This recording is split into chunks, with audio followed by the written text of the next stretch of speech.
तो आज हम डिस्कस करने वाले हैं मैथ्यू अर्नोल्ड की बहुत फेमस पोएम डावर बीच। डावर बीच दोस्तों ये एक स्थान है डावर, और यहाँ पर जो मैथ्यू अर्नोल्ड थे अपनी पत्नी लूसी विटमैन के साथ इस स्थान पर गए थे। और जब वो इस स्थान पर गए थे दोस्तों, उनकी नई नई शादी हुई थी, मूड रोमांटिक था और बहुत ही एक हैप्पी मूड के साथ वहाँ पर गए थे। लेकिन अचानक से ऐसा क्या हुआ जो उन्होंने ये पोएम लिख दी जिसका नाम था डावर बीच, जो कि एक एलिजी मानी जाती है दोस्तों। डावर बीच जो एक इनकी एलिजी है, इम्पर्सनल एलिजी है विद अ पर्सनल टच लेकर एक इम्पर्सनल एलिजी लिखी इन्होंने डावर बीच।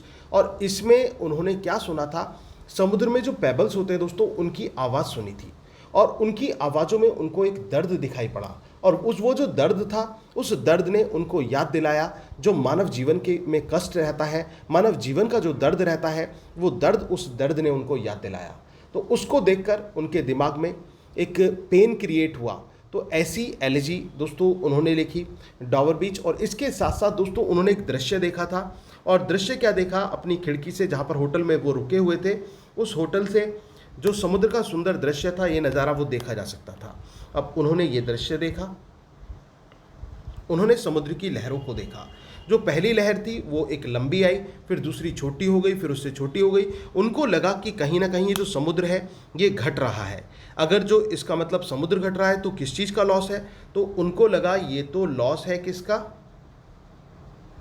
नेचर का, समुद्र का लॉस है। और समुद्र का लॉस है तो मानव नेचर का लॉस है, लॉस ऑफ नेचर है। अब ये नेचर क्यों घट रहा है, समुद्र क्यों घट रहा है, क्योंकि पहले इस समुद्र पर बहुत आस्था हुआ करती थी लोगों की, लोगों का बहुत फेथ था। लेकिन वो कहते हैं the sea of faith was once too but now I only hear its melancholy. आस्थाओं का समुद्र पहले बहुत ज़्यादा था, लेकिन अब मुझे केवल इसका दर्द सुनाई पड़ता है। तो नेचर घटती हुई प्रतीत होती है, फेथ घटता हुआ प्रतीत होता है। और दूसरी तरफ उनको लगता है कि रिलीजन जो है, जो क्रिश्चियन रिलीजन है, वो कहीं ना कहीं घट रहा है, धर्म घट रहा है। और वहाँ पर वो किसके साथ गए थे, वहाँ पर वो गए थे अपनी पत्नी लूसी विटमैन के साथ। तो उनको लगता है कि कहीं इसका जो प्यार है मेरे लिए वो भी कम ना हो जाए। तब वो अपनी पत्नी को संबोधित करते हुए इसमें भी लाइन कहते हैं, oh love let us be true to one another for the world which seems before to lie before us like a land of dreams, so various, so beautiful, so new, hath really neither joy nor love nor light nor gratitude nor peace nor help for pain। वो ये lines बोलते हैं।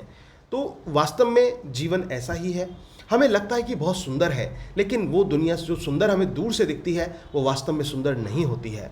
यहाँ पर कोई दर्द से अगर जो व्यक्ति कराता है तो उसके लिए भी कोई मदद नहीं है, किसी के लिए आभार की जो भावना नहीं है और शांति नहीं है। ऐसा ये जीवन है। तो दोस्तों स्टार्ट करते हैं देर ना करते हुए ये पोएम डावर बीच।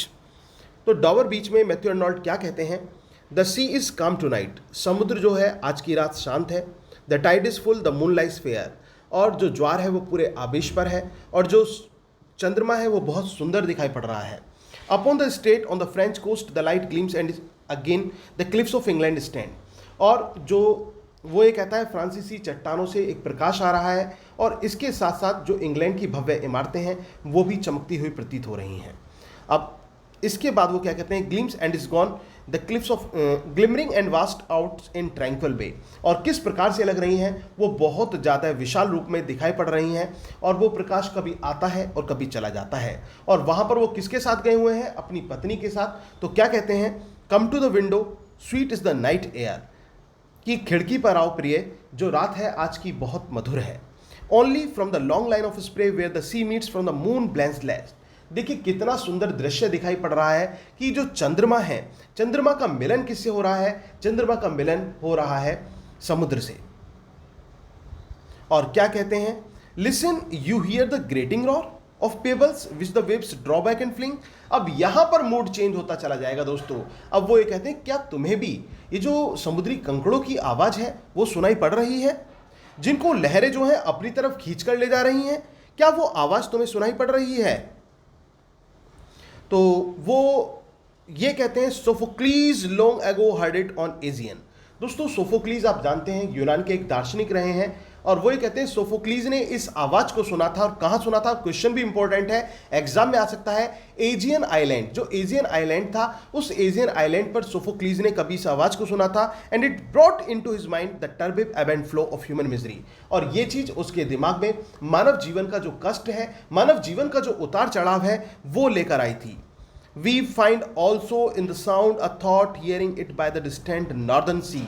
और उस डिस्टेंट नॉर्दर्न सी में आज वही आवाज इस डॉवर पर मुझे सुनाई पड़ रही है। The sea of faith was once too. ये ऐसा क्यों हो रहा है, ये सारी चीजें क्यों हो रही हैं, प्रकृति हमें धोखा क्यों दे रही है? क्योंकि the sea of faith was once too, कभी लोगों की आस्था बहुत ज्यादा हुआ करती थी समुद्र में, एट फुल पूरी हुआ करती थी। एंड राउंड अर्थ शोर्ड ले like fold of bright guild fire. और बिल्कुल जो आस्था का एक सैलाब था वो इस प्रकार से था जैसे गोल तगड़ी होती है ना, उस तरह से आस्था फैली हुई थी। But now I only here it's मेलनकली long withdrawing roar. लेकिन अब तो केवल मुझे इसका कष्ट सुनाई पड़ता है, इसका दर्द सुनाई पड़ता है। और वो जो एक दहाड़ती हुई सी जो आवाज है, जो दर्द से भरी हुई है, वो आवाज मुझे सुनाई पड़ती है। और जब सब कुछ खो रहा है, इसका मतलब प्रकृति साथ छोड़ रही है। क्यों छोड़ रही है? क्योंकि लोगों की आस्था नहीं रही। तो लॉस ऑफ नेचर हो गया, लॉस ऑफ फेथ हो गया, लॉस ऑफ रिलीजन हो गया। और किसके साथ वो वहां पर गया है? अपनी पत्नी के साथ। तो वो अपनी पत्नी को संबोधित करते हुए मैथ्यू आर्नोल्ड क्या कहते हैं, देखिए, oh love let us be true to one another. हे मेरी प्यार, एक दूसरे के लिए हमें सच्चा रहना है। For the world which seems to lie before us like a land of dreams. वो जो संसार है जो हमारे सामने है, वो एक स्वप्न का संसार है। और सपनों का संसार दोस्तों बड़ा खूबसूरत होता है। तो वो कहते हैं ये स्वप्न का संसार है, सो वेरियस, बहुत विविध है, सो ब्यूटीफुल, बहुत सुंदर है, सो न्यू, बहुत नया है, हैथ रियली नीदर जॉय नोर लव नोर लाइट। लेकिन वास्तव में देखा जाए तो यहां पर ना तो कोई आनंद है, ना ही कोई प्रेम है, और ना ही कोई ज्ञान है, nor gratitude nor peace nor help for pain. ना ही कोई शांति, आभार की भावना है। और दर्द से कोई पीड़ित व्यक्ति है तो उसके लिए भी कोई मदद इस संसार में नहीं है, इस दुनिया में उसके लिए भी मदद नहीं है। And we are here as on darkling plain. और हम क्या हैं? हम अंधकार में बस किस जीवन को व्यतीत कर रहे हैं, Swift with confused alarms of struggle and flight. और हम उस तरह से भ्रमित रूप में रहते हैं जैसे कि रात्रि के अंधेरे में जो गलती से युद्ध का बिगुल बज जाए और जो योद्धा होते हैं वो अपने आप ही एक दूसरे को मार गिराएं। तो उस प्रकार से हम जो है एक भेड़ चाल में चले हुए हैं, इस अंधकार जीवन को हम व्यतीत कर रहे हैं। Where ignorant armies are clash by night. और जहां पर जो बेचारी जो अज्ञान आर्मीज हैं, यानी कि जो सेना, जिनको पता नहीं था कि ये जो कुछ हुआ ये जो है ये बाय डिफॉल्ट हो गया, तो ऐसी सिचुएशन में लेकिन वो मारे गए। तो उसी प्रकार से हम लोग हैं जो अंधकार में जीवन को व्यतीत कर रहे हैं। दुनिया को हम बहुत खूबसूरत समझते हैं, लेकिन वास्तव में ऐसी दुनिया है नहीं। तो दोस्तों ये थी डॉवर बीच, जो कि मैथ्यू आर्नोल्ड की लिखी हुई एलेजी थी। उम्मीद है कि आपको पसंद आई होगी। अगर दोस्तों वीडियो अच्छी लगी तो प्लीज़ लाइक और कमेंट करना ना भूलें।